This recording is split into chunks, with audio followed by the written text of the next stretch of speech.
the bigger the spy, the bigger the lie. It's a saying that Matthew Vaughn's spy comedy Argylle loves to repeat.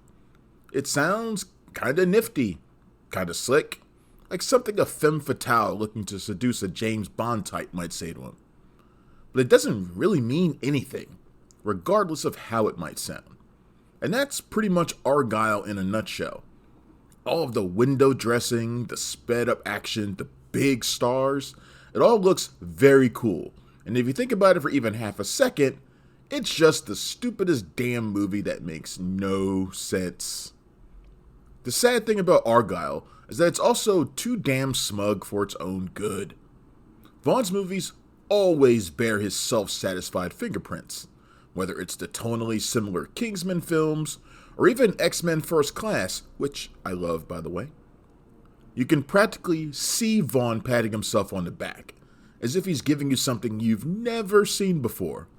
But that's not true because he's been doing the same style of movie for years, dabbling in the same ironies, the same heightened set pieces at the same pace, and with many of the same stars.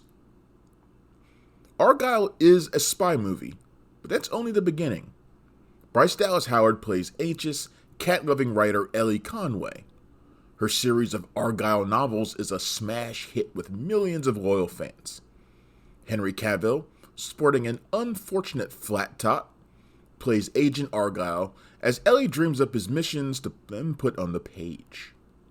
These scenes also feature pop star Dua Lipa as sexy villainess Lagrange, John Cena as Argylle's partner Wyatt, and Ariana DeBose as Kira, the tech whiz of the team. The opening mission goes awry, but then we learn that this is all a fiction as Ellie sorts out her latest novel. Her mother, played by Catherine O'Hara, is none too pleased about the ending. "It's a cop-out," she says. So Argylle is both a spy film and a writer's block story, as Ellie tries to work past her issues.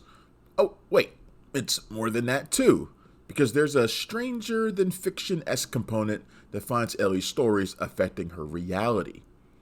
This is never more real than when she's approached on the train by Aiden, played by Sam Rockwell, a cynical super spy who reads all of her Argylle books, and for good reason.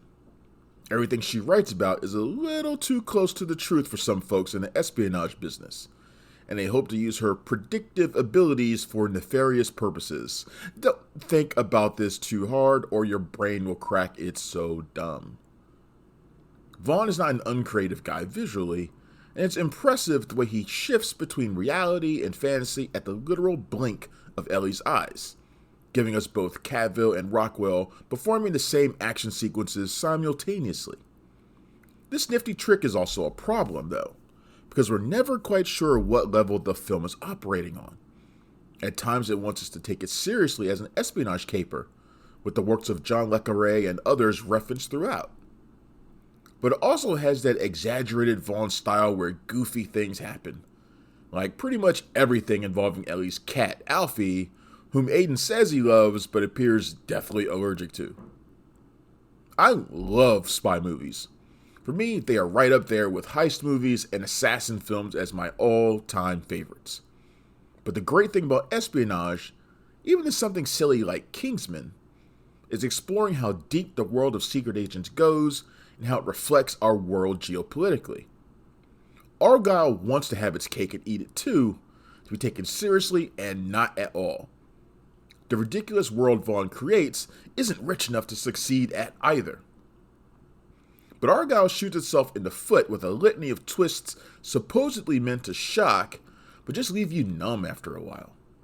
Characters played by Bryan Cranston, Samuel L. Jackson, Sophia Boutella, Rob Delaney, and more show up, but none are who they appear to be.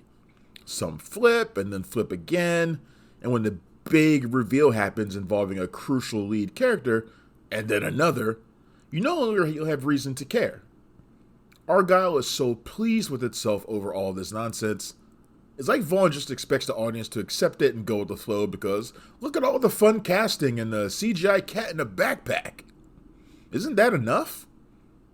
Clocking in at an egregious 2 hours and 19 minutes, I'd say it's about an hour too much. Argylle gets a 2.5 out of 5. Argylle is also in theaters now. Thanks for checking out the show. If you like what we're laying down, please subscribe to our channel and click the bell to receive notifications for all of our latest stuff.